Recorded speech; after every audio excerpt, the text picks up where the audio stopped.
Conforme preparaba el tema para hoy, la verdad, Dios trató conmigo en una forma increíble. Le digo, gracias Dios, porque pudiera parecer que, pues déjame ver qué les enseño, pero yo soy el primero que recibo de Dios y Dios habló a varias áreas de mi vida y creo que es la manera en la que suele hacerlo. Así es que cuando terminemos, ya falta poco para terminar el profeta Elías y entraremos con otro gran personaje. Todavía no le voy a decir cuál, pero le tengo una sorpresa y estaremos pasando a otro personaje en pocos miércoles. Ya estamos muy cercanos, será 2, 3 miércoles más y estaremos cambiando de personaje bíblico, ¿sí?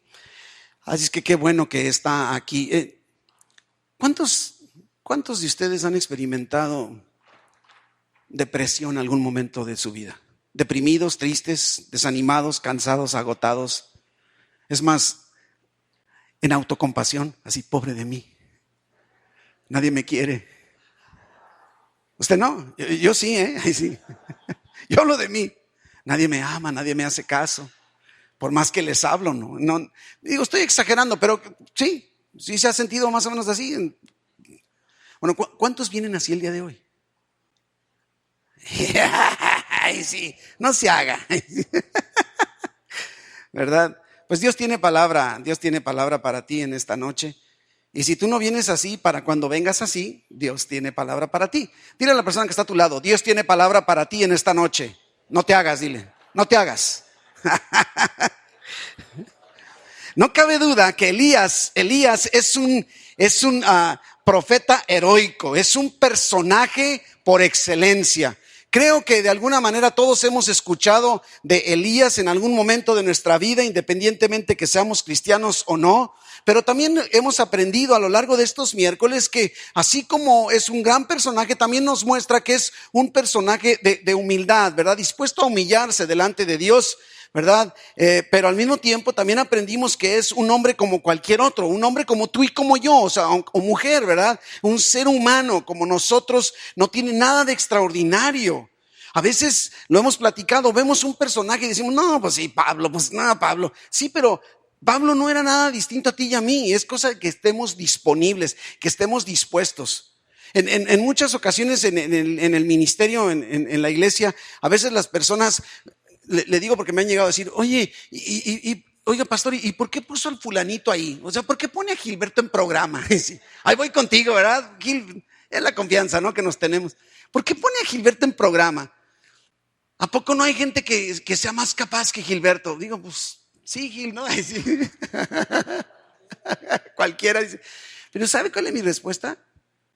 Gilberto está disponible. Los demás no. A lo mejor la persona más preparada y más capaz para hacerse cargo de programa vespertino, ¿verdad? Vespertino, a lo mejor sería otra persona y Gil no, pero Gil está disponible. Y yo creo que esto es algo que hemos aprendido a lo largo de todo lo que conocemos de Dios.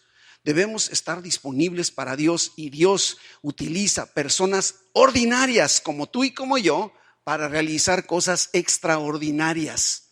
Y esto es muy importante que está sucediendo en la vida de Elías. Un personaje, un ser humano sujeto a lo mismo que nosotros y por lo tanto, así como ahorita acabamos, realmente creo que nadie quedó sin levantar la mano diciendo que en algún momento se ha sentido deprimido, triste, desanimado. Elías también, no es la excepción, ¿sí? Se sintió en el pasaje que vamos a ver el día de hoy tan deprimido que parecía no tener remedio. Y lógicamente si estudiamos en la Biblia nos vamos a dar cuenta con toda certeza que era común que aquellos grandes hombres y mujeres de la Biblia se hayan sentido así en muchas ocasiones. Por ejemplo, nos vemos, Moisés llegó a sentirse tan agobiado que dijo, ¿sabes qué? Si esto va a estar así, mejor mátame, quítame la vida. Oiga, qué dramático, qué drástico. O sea, como mátame, o sea, digo, hasta parece antibíblico, ¿verdad? Un Jonás, ¿se acuerda? Cuando lo manda Dios, él no quiere, y va, y el pez que lo vomita y va y regresa y predica y resulta que todo Nínive se convierte en un gran avivamiento y está furioso Jonás porque no quería que los ninivitas se convirtieran. Al grado que dice, ¿sabes qué? Mátame, ya no aguanto, esto es el colmo, mátame, ¿verdad? Inclusive el apóstol Pablo, lo vemos en 2 de Corintios capítulo 1, versículo 8, que dice que fuimos abrumados sobremanera, dice, más allá de nuestras propias fuerzas, de tal modo dice que aún perdimos la esperanza de conservar la vida. O sea, que creo que de alguna manera todos hemos experimentado, y el hecho de que sean personajes en la Biblia no están exentos precisamente. Así es que no es de extrañarnos que a Elías también le tocara pasar por momentos de tristeza, de depresión, en donde Elías también tocara fondo. ¿Has tocado fondo? ¿Has tocado fondo cuando llegas al punto donde dices, ya no hay más? Ya no puedo ir más abajo porque ya toqué fondo. Ya no me puedo mover para ninguna parte. Ya no hay acción, ya no hay recurso. Y tú, Dios, y dice Dios, ahí te quería tener, mi hijito lindo. Porque a veces así somos, ¿verdad? Es en ese momento en la vida de Elías, después de una gran victoria, después de un gran triunfo, que fue lo que sucedió en Monte Carmelo, ¿se acuerda? Después de haber experimentado, inclusive Elías, habiendo experimentado, estuvimos hablando de las promesas de Dios, ¿se acuerda? Elías empezó a experimentar el cumplimiento poderoso de las promesas de ley, de Dios, y cayó en depresión, ¿sí? ¿Sabe qué? Me gusta que este capítulo esté incluido en la biografía de Elías. Porque si no, yo hubiera pensado que Elías no era, o yo no puedo ser como Elías, o Elías no era como yo, que era algo excepcional. Dios nos presenta, y es lo que hace en la Biblia, Dios nos presenta a los personajes en la historia de la Biblia con sus virtudes y con sus defectos. Y entonces puedo identificarme. No nada más me dice, ¿se ha fijado? Usualmente, y le digo porque así pasa, me toca a lo mejor estar oficiando algún funeral, y en el funeral, o sea, resulta que la persona que se murió era la persona perfecta. ¿Ha escuchado? Perfecta, o sea, la más amorosa, la más cariñosa, la más exitosa. Todo se ha fijado, todo lo ponen a lo bonito, y nadie te dice el diario vivir de esa persona. Y pudiera parecer que toda la Biblia solo dijera Dios, no, ese detallito no lo pongas, que nadie sepa que Elías se deprimió. O sea, y yo veo así, ¿verdad? Con defectos, con virtudes, con sus aciertos, con sus fallas, con sus logros, con sus fracasos, con sus fortalezas, con sus debilidades. Todos estos personajes, Dios no nos lo oculta. Porque estoy seguro Dios quiere que veamos que ellos son de carne y hueso al igual que nosotros, y que nosotros podemos pasar por esas cosas tristes como ellos, pero también podemos ser usados por Dios de la forma en la que Él los usó. Y esto es lo bonito, ¿verdad? Así que bueno, vamos a nuestro capítulo 19, Primero de Reyes, capítulo 19, y vemos el reparto en la escena. Imagínense una obra de teatro, ahí va el casting, dice, ¿no? O sea, el reparto, ¿no? Nos encontramos con los mismos personajes, de alguna manera los principales de nuestra película de Elías, ¿verdad? Y que son precisamente Acab, que es el rey, Jezabel, que es la hermana del diablo, ¿verdad? Bueno, la esposa de Acab, ¿verdad? El mismo Elías, y ni qué decir, está Dios ahí en escena. Y el primero que entra en acción es el rey, ¿verdad? Que hemos estado viendo, dominado por su esposa Jezabel. Versículo 1 dice, Acab dio a Jezabel la nueva de todo lo que había hecho y de cómo había matado a espada a todos los profetas. ¿De acuerdo? Se acaba de... Es impresionante porque no es lo mismo que venga que, oye, ¿qué crees que pasó? Aquí... No sé, yo sigo viendo a Acab como un cuate dominado por su esposa, y viene y le platica, ¿qué crees? Oye, Elías, ve lo que hizo, ¿verdad? Yo no sé, pero ¿te has fijado que cuando vienen los problemas nos volvemos muy devotos y muy espirituales? Pero en cuanto Dios responde, nos olvidamos de todo.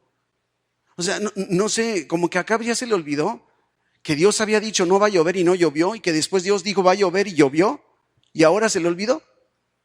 Ya llovió. ¿Cuál es el problema de Acab ahora? Parece que Acab ya no tiene problemas. Ya llovió. Ya todo se normalizó. Y ahí va con su esposita. Cede Acab ante la presión, recurre a su esposa para seguir adelante, como siempre. Vemos a un rey con una inseguridad, pero totalmente fuera de lugar. Y por si fuera poco, tiene a Jezabel, que pudo haber sido una buena esposa. Dice la palabra de Dios en Proverbios, la mujer sabia edifica su casa, mas la necia con sus manos la derriba. La derriba. Mujer, tienes una habilidad que Dios te ha dado, que puedes ser objeto de destrucción en tu hogar. Mucho cuidado, mucho cuidado. Y entonces a él pareciera que depende de su esposa para responder a sus responsabilidades como rey. Casi me da la impresión como que va con su esposa y ahora ¿qué hago? Mira lo que hizo Elías, ¿no? Parecía más bien una relación entre como papá e hijo en lugar de esposo y esposa. Así como si acaba con su mamá, pero es su esposa. ¿Ha visto relaciones matrimoniales así medio desequilibradas? En donde parece que la esposa parece la mamá del esposo. Pues esto era precisamente. Y entonces cuando Acab recurre a Jezabel, ella ni tarda ni perezosa interviene. Versículo 2. Entonces, ¿sí? Envió Jezabel a Elías. ¿Sabe qué hizo Acab? Amarró navajas. ¿Ha visto que así dicen? Amarró navajas. ¿Qué crees, mujer? ¿Sabes lo que hizo Elías? Te digo, puso dedo. Ay, sí. Le puso dedo. ¿Qué crees? ¿Viste lo que hizo Elías? Mató a tus profetas.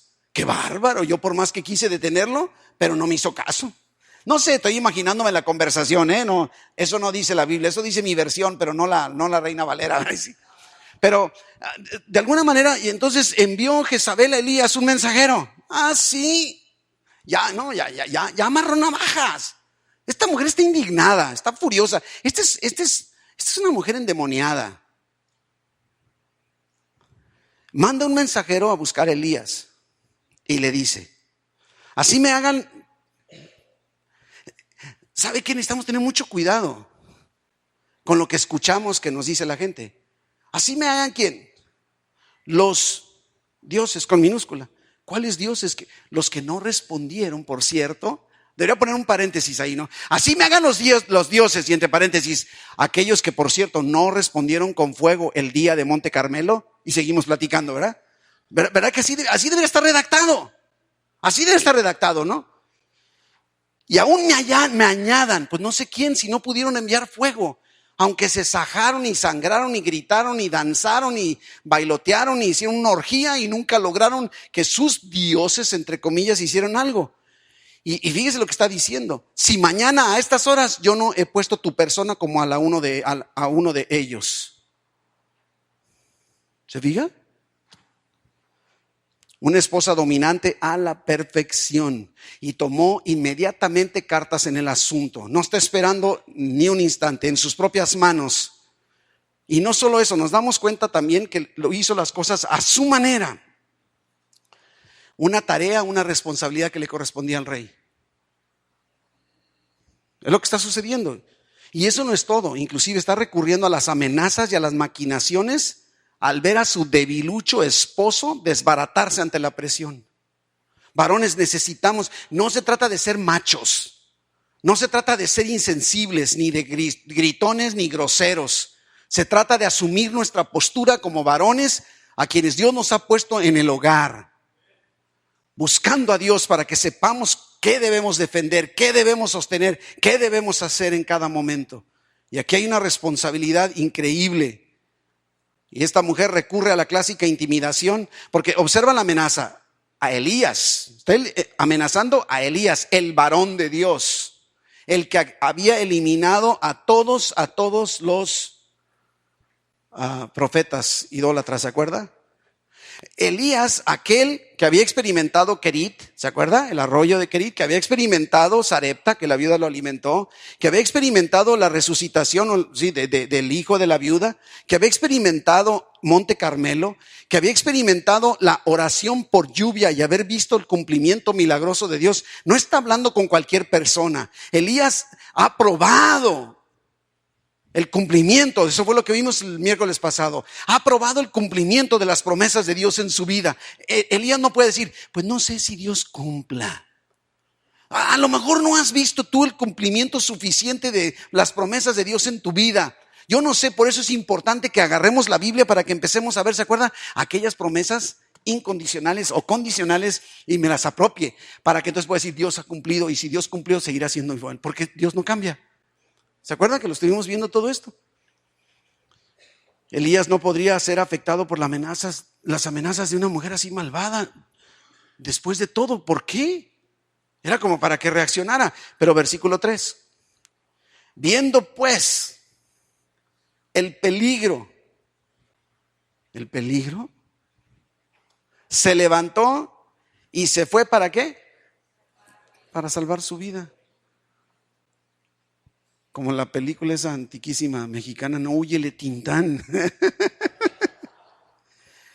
Y vino a Beerseba, que está en Judá, y dejó ahí a su criado, y él se fue por el desierto, un día de camino, y vino y se sentó debajo de un enebro, y deseando morirse dijo: basta ya, oh Jehová, quítame la vida, pues no soy yo mejor que mis padres. Ante una amenaza, y esto es algo de lo que tenemos que ver, porque es lo que vamos a aprender, ante una amenaza que vamos a darnos cuenta de lo irreal y de lo infundado de la amenaza, ¿sí? Ante una amenaza, ¿qué es lo que hace Elías? Se aleja, huye, y no pudo haberse ido más lejos. Beerseba se encontraba en la orilla de la región del pueblo de Dios. Y una vez ahí, no conforme con eso, dejó al criado y todavía caminó por el desierto un día de camino. Así es que se está alejando por completo. Es lógico que cae exhausto debajo de un árbol. Y surge, yo no sé en ti, pero en mí luego surge la primera pregunta: ¿por qué le tenía miedo a Jezabel? ¿Por qué? ¿Por qué creer las amenazas de esta mujer diabólica? ¿Por qué huir y esconderse en el desierto debajo de un árbol? No había razón suficiente para que Elías creyera las amenazas de Jezabel. No había una razón. Pero vamos observando ciertas acciones en Elías. Número 1, Elías no estaba razonando bien, ni con claridad, no estaba pensando como debía. En ese momento Elías tenía la vista corta, no podía ver muy lejos, ¿verdad? No pudo identificar claramente la verdadera fuente de la amenaza. La fuente de la amenaza, no venía la amenaza de Dios. Cuídate cuando venga de Dios. ¿Se acuerdan cuando Cristo dice: cuídense de aquel que puede matar? Y muchos piensan que está hablando del diablo. No, está hablando de Cristo. Cristo, Dios es el único que puede decidir tu futuro en la eternidad. Y dice: a él sí ténganle miedo, en el buen sentido de la palabra. Elías le está teniendo miedo a una Jezabel que tenía 850 profetas que ahora estaban en la tumba. Sí, estaban en el equivalente a toda la violencia que experimentamos en nuestra región. Estaban colgados de los puentes o metidos en tambos pozoleros, ¿verdad? O sea, 850 profetas. ¿De dónde saca la mujer el valor para amenazar? La amenaza venía de una mujer idólatra, carnal, que vivía una vida sin Dios. Y si Elías hubiera estado pensando con claridad, se hubiera dado cuenta de eso, hubiera razonado, haber dicho: ¿quién es esta mujer para estarme hablando de esto? Por el amor de Dios, ve y dile a tus profetas a ver dónde están. Su buen juicio, el buen juicio de Elías y su fe le hubieran permitido lógicamente pensar correctamente. Haber dicho: a ver, Dios es el que está en control y Jezabel no. Es como ¿se acuerdan cómo el salmista cada rato dice: le diré a mi alma? Elías debió haber practicado eso, lo que tú y yo debemos practicar. A veces necesitamos hablarle a nuestra alma y de alguna manera decir: ¿sabes qué, alma? Confía en Dios. La amenaza no viene de Dios, ¿sí? Confía en Dios como lo has venido haciendo por años. Debió haberse identificado de alguna manera, ¿verdad? Dice un dicho de esos que tienen medio sarcástico y como con ganas de ofender, y dice: cuando una mula te patea, no te preocupes. Solo considera de quién viene la patada.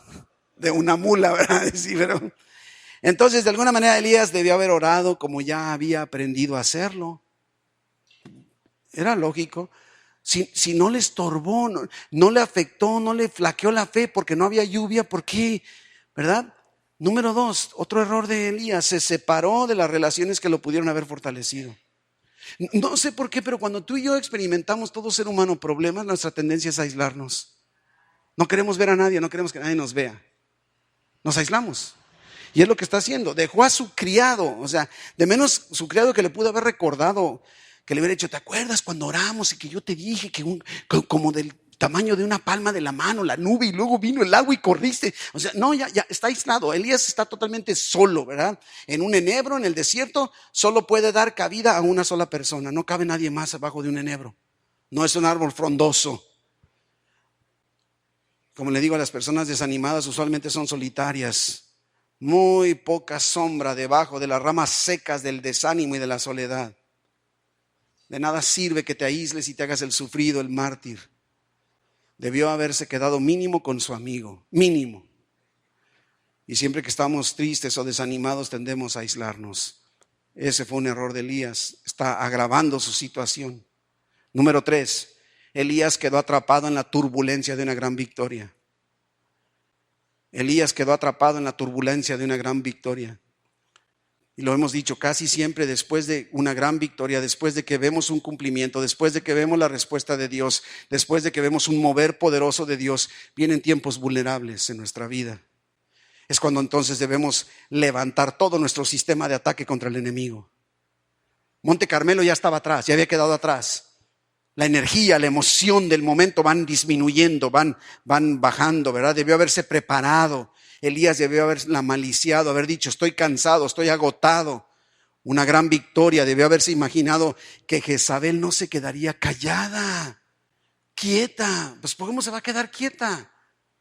Era de esperarse. Número 4, Elías estaba físicamente exhausto y además emocionalmente desgastado.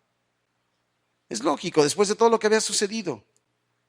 Hay algo que sucede cuando ministramos espiritualmente, cuando estamos predicando, cuando estamos orando, cuando estamos ungiendo, cuando estamos bendiciendo, cuando estamos, actuando en lo espiritual, viene un cansancio, viene un agotamiento que no nada más es físico. Y Elías debió haberlo de alguna manera detectado. Por años, inclusive además, se le habían juntado varios factores a Elías. Por años había sido el hombre más buscado de la tierra. Mientras no estaba lloviendo. ¿Se acuerda? El enemigo público número 1, ¿sí? Mucho tiempo se la pasó en el desierto pasando hambre, carencias, Quequerit, Sarepta. Aun y cuando había una provisión milagrosa de Dios, la vida no estaba siendo fácil para Elías.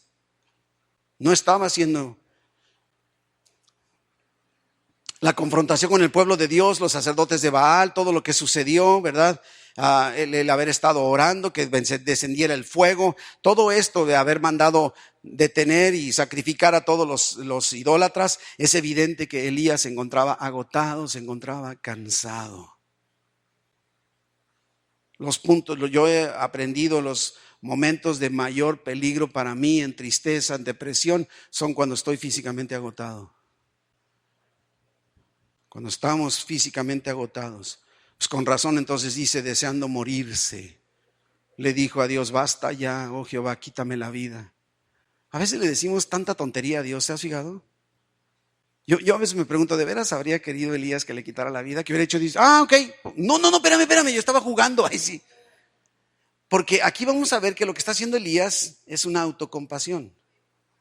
Y este es el resultado de la depresión. Ay, nadie me quiere.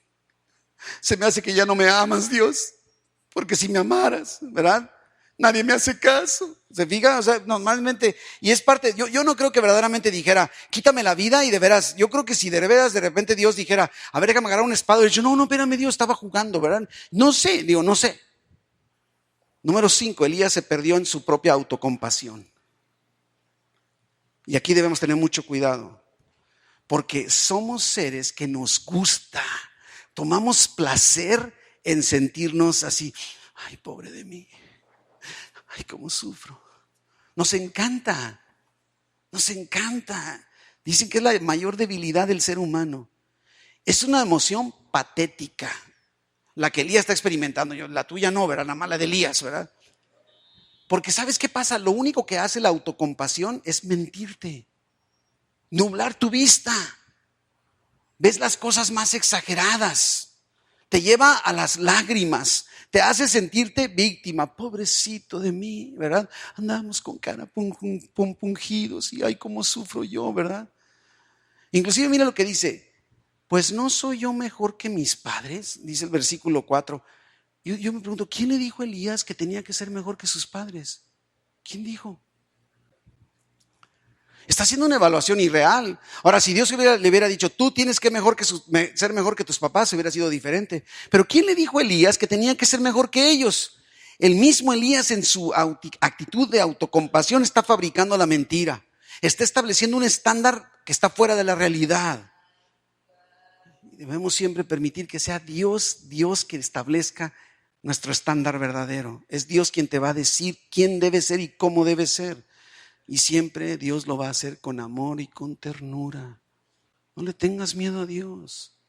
No le tengas miedo a Dios. Inclusive Dios va con su siervo Elías en su momento de desesperación, de desánimo. Y vemos, esto me sorprende, la misericordia de Dios en acción. La misericordia de Dios en acción. Mira la respuesta de Dios en contraste a la respuesta o la actitud de Elías. Versículo 5 en adelante. Dice que se echó debajo del enebro, se quedó dormido. Y aquí luego un ángel le tocó. ¿Te imaginas? Un ángel le tocó. Le tocó. Y le dijo, levántate, come. Fíjese que yo he platicado con usted, pero no podemos leer las emociones en la lectura. No podemos decir, pensar o saber cómo habló el ángel. Pero yo no creo que está ahí tirado Elías queriéndose morir y no veo que el ángel, órale, levántate. No, yo no veo que haya hecho eso, no creo que haya sido así. O sea, yo me imagino un ángel, dice que le tocó, no dice lo pateó. Lo tocó, yo me imagino así como, hey, Elías, levántate, come. Entonces, él miró. Y he aquí a su cabecera. Usted tiene médico de cabecera y chef de cabecera. Y una torta cocida sobre las ascuas. Oye, ya había hasta fogata. Mire, si había mandado fuego Dios para quemar aquel holocausto, ¿usted cree que no puede encender una fogatita para calentar un panecito? Ahora aquí nos estamos imaginando unas tortas así como las del ranchito, las de Washmobile o no sé de dónde, ¿verdad? No, una torta cocida se refiere más a un pedazo de pan, ¿eh? No se haga tanto las ilusiones, ya está cerrado ahí, es que no puede ir ahorita. Y dice, y una vasija de agua. ¿Sabe qué me sorprende? Una vasija de agua. Porque Dios pudo haber dicho, y ahí está corriendo el arroyo, otro que toma de agua. No, una vasija. Fíjese, ahí está una fogatita. Y ahí está un panecito cocidito y luego una vasijita de agua. No, hombre, digo, pues. Y comió y bebió. ¿Y qué dice? Fíjense que yo como y me da un sueño, duermo y me da un hambre. Así. Se quedó dormido otra vez. ¿Sí? Y volviendo el ángel de Jehová la segunda vez. Otra vez, se fija, me gusta, dice, le tocó. Le tocó. No hay agresión, no hay enojo, no hay urgencia, no hay desesperación. Y le dijo, levántate y come, porque el largo camino te resta. Se levantó pues y comió y bebió, y fortalecido con aquella comida, caminó 40 días y 40 noches hasta Horeb, el monte de Dios. Ahora vamos analizando ya no la respuesta de Elías, vamos analizando la respuesta de Dios. Número 1, Dios permitió a Elías un tiempo de descanso y de frescura, para que fuera reavivado. Lo deja dormir, lo despierta, le da de comer, lo vuelve a dejar dormir, lo vuelve a despertar, le vuelve a dar de comer y le da instrucciones. No hay ningún sermón, no hay un regaño, no hay un reproche, nada de culpa. Nada de vergüenza, no viene un rayo a partirlo en dos por lo que está haciendo. Y esto tenemos tú y yo que aprender. No importa si tú te sientes triste, te sientes desanimado, te sientes deprimido, te sientes que estás en el suelo de toda la desesperación. Dios no viene con mano dura, viene con mano misericordiosa, llena de amor, de paciencia, como lo vino con Elías. Es más, ¿te imaginas si hubiera respondido, te digo, como lo hubiéramos hecho nosotros? Casi así, órale menso, párate. Deja de estarse haciendo el sufrido. Ponte a trabajar, ándale, órale. Deja de andar lloriqueando. No sea maricón, ¿verdad? No sé. ¿Ha escuchado? ¿Ha escuchado que así somos he escuchado papás que a veces así tratan a sus hijos, tristemente, ¿verdad? No, vemos todo lo contrario. Como si Dios le dijera, tómalo con calma, Elías. Mira, come, descansa un ratito, vuélvete a despertar. Mira, tómate otro taquito, vuélvete a dormir otro rock. No has comido bien. Aliméntate bien y descansa, ¿verdad? Una tortita, su agüita, no sé. Yo me imagino que le trajo recuerdos de Kerit. Al ver el panecito ahí, ha dicho, ay, me acuerdo, Dios, cuando tú mandaste a los cuervos, que me llevaban comida en la mañana y en la noche, me llevaban pan y me llevaban carne y tomaba agua del arroyo. Gracias, Dios, mira, me estás poniendo aquí el panecito, ya cocidito. Me puedo acordar de la viuda, aquella viuda que tú dijiste, le diste instrucciones y cuando yo llegué, ella estaba por darse por muerta, iba a hacer justo eso, agarrar una tortita, meterla en las ascuas para comer y morirse. Así como te acuerdas, Dios, lo que hiciste en mi vida. Fíjese que Dios hace muchas cosas en nuestra vida de bendición que deben traernos recuerdos de bendiciones atrasadas. Dios no te ha dejado. Dios te ha traído hasta aquí, hasta este momento. Y Él no te ha dejado, no te ha abandonado. ¿Por qué ha de hacerlo hoy? Está recordando. Yo me imagino, otra vez no nos dice, pero yo creo que le trajo gratos recuerdos. A final de cuentas, el alimento, el descanso le permitió seguir adelante, ¿verdad? Y caminó estos 40 días. Y vemos otra acción del mover de Dios. Número 2, Dios se comunicó sabiamente con Elías. ¿Sí? No se queda. Había sido un ángel, algunos dicen que es una teofanía, que era Dios manifestado en forma de ángel, otros dicen que no, que era verdaderamente un ángel. No vamos a discutir, eso no nos interesa para fines de nuestro estudio aquí. Lo importante es que continúa versículo 9, dice que allí, donde se fue a Horeb, se metió en una cueva donde pasó la noche. Y dice ahora sí, vino a él palabra de quién, de Jehová, el cual le dijo, ¿qué haces aquí, Elías? Otra vez, no sabemos en qué tono lo dijo. Podríamos pensar, ¿qué estás haciendo aquí, Elías? No, yo no veo a Dios así. Y si conforme vamos conociendo a Dios, nos vamos a dar cuenta que Dios no es así, no nos habla así. ¿Qué estás haciendo aquí, Elías? ¿Qué onda contigo? No, yo no veo a Dios regañándolo. Nunca lo regañó, nunca le dijo, deberías estar avergonzado, no debes sentirte así. ¿Qué te pasa? Eso no hace un siervo de Dios, ¿verdad? No sé. En vez de eso le pregunta, ¿qué estás haciendo aquí, Elías? Y Elías, y esto me gusta, porque cuando yo sigo en mi necedad, Dios se aferra en su misericordia. Y yo sigo en mi necedad y Dios sigue en su gracia. Mire lo que hace. Él respondió. Aquí sí, póngale así, es que he sentido un vivo celo por Jehová, Dios de los ejércitos. Está haciendo el mártir. Porque los hijos de Israel han dejado tu pacto. Así me lo imagino. Han derribado tus altares y han matado a espada a tus profetas. Y luego mire la exageración. Y solo yo he quedado. Y me buscan para quitarme la vida. Ay, pobrecito Elías, cómo sufres, Elías, pobre de ti, así como para, ay, Elías. Elías está equivocado. Está diciendo que solo él queda, que lo andan buscando para matar. Dios sigue escuchando con paciencia. No lo regaña, no lo ofende, no lo critica, no se burla, no es sarcástico. Versículo 11, le dijo, sal fuera. Ponte en el monte delante de Jehová. Como si le dijera, salte de la oscuridad de tu depresión. Deja que te dé la luz del día. Como si Dios le dijera, ¿sabes qué? Vente para acá, olvídate de Jezabel. Quiero que pongas tus ojos en mí. Aquí estoy yo, siempre estaré. Nunca te dejaré, nunca te desampararé. Siempre te sustentaré con la diestra de mi justicia. Eso dice Isaías, no lo dice aquí. Pero necesitamos ese impulso de Dios para cambiar nuestra perspectiva. Deja de estar viendo tu problema y voltea a ver a Dios, a su grandeza, a su poder. Es lo que está Dios, sin regañarlo, lo está impulsando a eso. Y aquí podemos aprender de lo que Dios quiere que hagamos. Y aquí Jehová que pasaba y un grande y poderoso viento que rompía los montes y quebraba las peñas delante de Jehová. ¿Se puede imaginar qué panorama, Dios? Pero Jehová no estaba en el viento.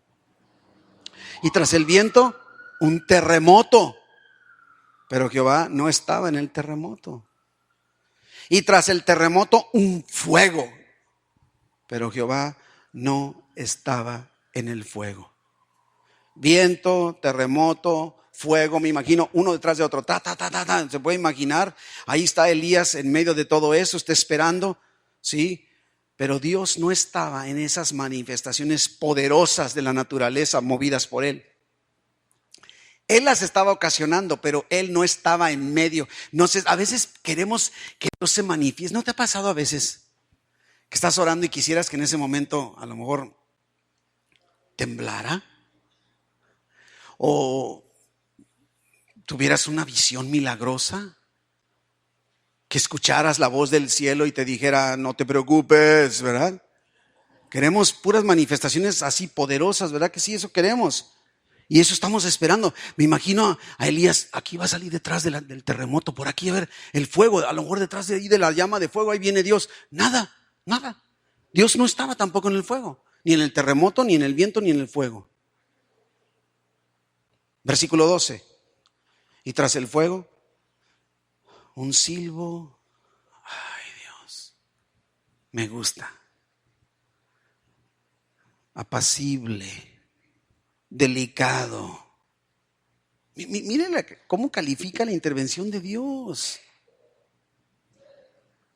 Y cuando lo oyó Elías, fíjese que no nos dice que se asustó ni cubrió su rostro cuando tembló, ni con el viento ni con el fuego. Pero cuando oyó la voz suavecita de Dios, cubrió su rostro con su manto y salió y se puso a la puerta de la cueva. Y entonces aquí vino a él una voz y le dijo lo mismo que le acaba de decir. ¿Qué haces aquí, Elías? ¿Qué estás haciendo? Mira, yo recuerdo haber expuesto un tema de predicación donde decía, cuando Dios hace preguntas. Dios está preguntándole a Elías, no porque Dios no sepa. Sí sabes eso, ¿verdad? Que, ¿dónde estás, Elías? ¿A dónde te me fuiste? A ver, no. La pregunta que Dios le está haciendo a Elías es, Elías, ubícate. ¿Sabes en dónde estás? ¿Sabes, Elías, en dónde te encuentras? ¿Ya viste dónde estás parado? ¿Ya viste en qué circunstancias? Es realmente lo que está haciendo con una ternura. En esa voz del silbo apacible, delicado. Dios está llevando a Elías afuera de la cueva en la que está metido. Esa cueva de la autodepresión, de la autocompasión, del desánimo. Y le vuelve a preguntar, versículo 14. Y él respondió, lo mismo. Sí, igual. ¿No te has fijado que a veces quieres darle palabra de consuelo a alguien y se hace más el sufrido y más el mártir? Como que te dan ganas de soltarle mejor un sopapo, ¿no? Para que reaccione. Y Dios no lo hace. Yo sí lo hubiera hecho. Yo lo he tenido que hacer con algunos de ustedes cuando digo, ya te dije muchas veces, órale, y un sacudidón, ¿verdad? Pero Dios no. O sea, he sentido un vivo celo por Jehová, Dios de los ejércitos, porque los hijos de Israel, parece que está repitiendo. O sea que me regresé, ¿no? Está. Han derribado tus altares y han matado a espada a tus profetas y solo yo he quedado, me buscan para quitarme la vida. Elías sigue con su autocompasión. Versículo 18. Y le dijo Jehová, menso, bruto. No, ¿verdad? Nada de eso. Me encanta mi Dios. Ve, vuélvete por tu camino, por el desierto de Damasco. Y llegarás y ungirás a Hazael por rey de Siria, a Jehú hijo de Nimsi ungirás por rey sobre Israel, y a Eliseo el hijo de Safat de Abel-Mehola ungirás para que sea profeta en tu lugar. Y el que escapare de la espada de Hazael, Jehú lo matará, y el que escapare de la espada de Jehú, Eliseo lo matará. Y yo haré que queden en Israel 7,000, cuyas rodillas no se doblaron ante Baal, y cuyas bocas no lo besaron. Dios está entrando con más ternura a aclararle a Elías las cosas. Le está ofreciendo el panorama verdadero de las cosas. Le muestra, Elías, hay mucho trabajo por hacer. Levántate, Elías, deja de estarte haciendo el sufrido. El trabajo no ha terminado. Mi hermano, cuando tú y yo nos damos cuenta que todavía Dios quiere que sigamos caminando y sigamos avanzando, ya no hay espacio para estarnos compadeciendo, para andarnos haciendo los mártires. Cuando nos da un sentido, un propósito, le está diciendo, necesito que hagas esto, esto y esto y esto. Es decir, órale. Yo me imagino en ese momento empieza a quedar la compasión, el engaño de las amenazas empiezan a ocupar un segundo término, ¿sí? aunque se sintiera de esa manera, seguía siendo un varón llamado por Dios con un propósito particular. Le hace ver que en realidad no está solo como él se siente. Y si sabes que no andes exagerando, tú no eres el único que queda. Hay 7,000 fieles seguidores míos. 7,000. No me andes exagerando, pero no lo regaña. En un instante Dios los puede activar a cada uno de estos 7,000. Y ¿sabe qué? Otra vez, ¿por qué Dios no dijo, ay, Elías ya está por demás? Mira, no tiene remedio. Ya hablé, ya le dije, sigue con su depresión metido en la cueva. Mira, Elías, ahí quédate. Y ya cuando te sientas mejor, vienes a verme. Por lo pronto, a ver, uno de los 7,000, venga para acá. ¿Me doy a entender? No, Dios tenía un plan, un propósito para Elías, y la depresión, la autocompasión de Elías no va a detener a Dios. Tu depresión y tu autocompasión no va a detener el propósito de Dios para tu vida si tan solo tú se lo permites. Déjalo obrar, créele, acciona, pregúntale, guíame, dile. Número 3, Dios le da un buen amigo personal. Había dejado a su siervo, se había alejado de todos, está solo, y ahora que le dice, ve y búscate a Eliseo. Y Eliseo va a trabajar contigo, inclusive lo tienes que preparar porque él se va a quedar en tu lugar. Me encanta cómo termina este capítulo. Vamos terminándolo. Versículo 19, partiendo él de allí. Luego me gusta. ¿De dónde sacó la fuerza, el entusiasmo, las ganas? Ya no dice, y Elías se paró todo triste, deprimido, y empezó a caminar. Yo sabe cómo me imagino a Elías fortalecido, con la frente en alto, sabiendo que había sido engañado por las circunstancias, por su cansancio, por su perspectiva equivocada. Partiendo él de ahí, halló a Eliseo, el hijo de Safat, que araba con 12 yuntas delante de sí, y él tenía la última. Y pasando Elías por delante de él, echó sobre él su manto. Entonces, dejando él los bueyes, vino corriendo en pos de Elías y dijo, te ruego que me dejes besar a mi padre y a mi madre, y luego te seguiré. Y él le dijo, ve, vuelve, ¿qué te he hecho yo? Y se volvió y tomó un par de bueyes, los mató, y con el arado de los bueyes coció la carne y la dio al pueblo para que comiesen. Y después se levantó y fue tras Elías y le servía. O sea, no se le despegó.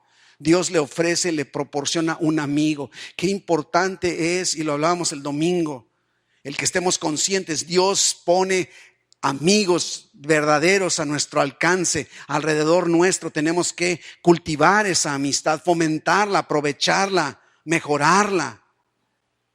Después de la misericordiosa intervención de Dios, Elías sale de la cueva, se activa, ¿verdad? Del momento, Dios le alimentó, le fortaleció, le aconsejó, le hizo darse cuenta que había un plan, un propósito. Eso es compasión y misericordia, ¿no lo cree? Yo así lo veo. Dios no solo le puso un sucesor, le puso un amigo. No es bueno que el hombre esté solo. Dios no quiere que vivamos en aislamiento. Lo hemos dicho muchas veces, no quiere Dios llaneros solitarios cristianos. No puedes ser cristiano y vivir aislado. No puedes, no debes, no se puede. Elías necesitaba poner sus ojos en Dios, era esencial, ya lo había guiado, lo había fortalecido, sí. Le pone un amigo, pero también te has dado cuenta que como cometemos muchos errores, a veces nos concentramos más en los dones que Dios nos da y las habilidades y las manifestaciones de Dios sobre nuestra vida, ponemos más nuestra atención en eso que en el mismo Dios. Qué triste, qué triste. A veces estamos, es que me acuerdo cuando pasó esto y pasó, sí, pero lo importante es el dador de ese don, el dador de esa manifestación poderosa. Y los amigos nos pueden ayudar a enfocarnos correctamente. No sé, algún amigo que pueda venir y nos da un versículo, un pasaje bíblico, nos permite buscarle. Pero el problema está que a veces vemos un versículo y luego no te has fijado que a veces que convertimos el versículo como casi nuestro Dios y ya no estamos viendo a Dios, estamos viendo el versículo milagroso. Le pedimos un trabajo, le pedimos un salario, nos da el salario, después estamos tan concentrados, disque agradecidos con Dios, pero estamos concentrados en el salario que descuidamos en poner nuestros ojos en el que nos dio el salario.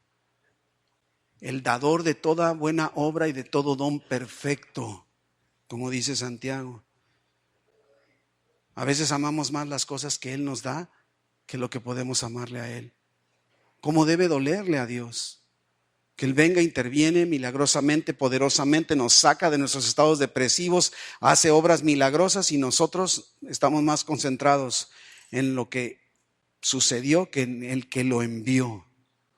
Debemos poner más atención a la forma amorosa en la que Él nos saca de la depresión.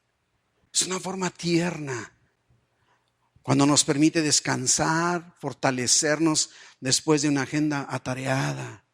Ahí debe estar, pero en Dios. Dedicarnos a darle gracias porque nos habla con ternura, con paciencia, para sacarnos de nuestro letargo. Debemos adorarle por lo que Él es y por las amistades verdaderas que ha puesto a nuestro alcance. Qué bendición es tener un buen amigo cerca de nosotros, pero reconociendo a Dios como el dador de todos los dones.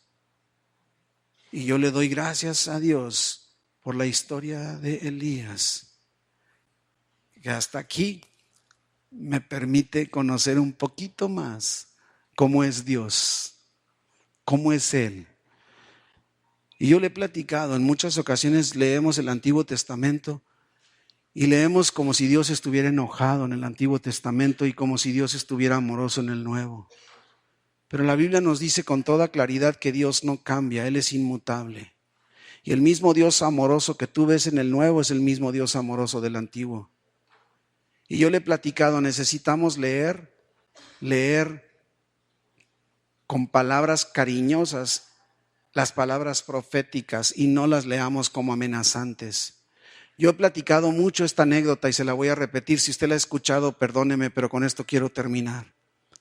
En una ocasión, estando conversando con mi hijo por el internet, de repente en el teclado le dejé conectado las mayúsculas. De tal manera que todo lo que yo estaba escribiendo no me importaba, yo estaba escribiendo, todo quedó registrado en mayúsculas. Seguía la conversación y de repente me dice mi hijo: papá, ¿por qué estás enojado? Y le dije: hijo, no estoy enojado. Y me dice: ¿y entonces por qué me escribes con letras mayúsculas? Y le dije: no, hijo, se me fue el botón.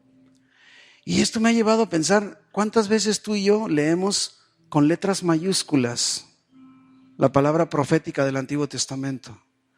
Leemos como si Dios estuviera enojado.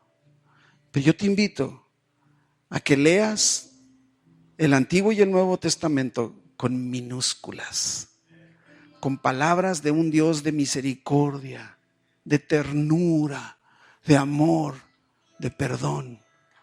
Y que en lugar de sonar así cuando Dios dice: ¿cuántas veces quise? No, dice: ¿cuántas veces, hijo, quise yo? Y habrá una diferencia. Y como también le he platicado, como dice Larry Crabb en uno de sus libros, la Biblia, 66 libros, son 66 cartas de amor. Así debemos ver nuestro acercamiento, nuestro Dios de misericordia. Nada de lo que hagas lo va a exasperar.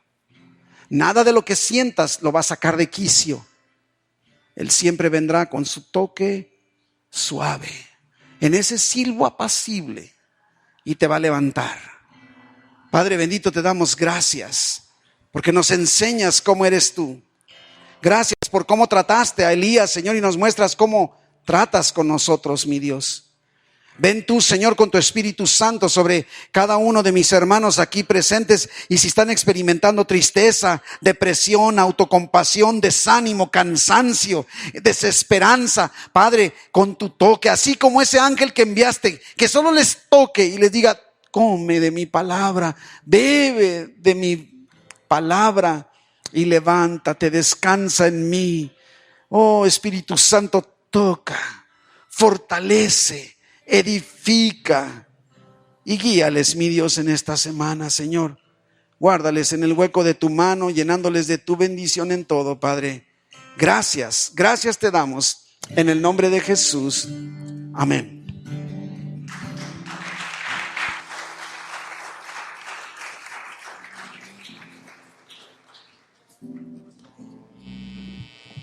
Dios reinará por siempre.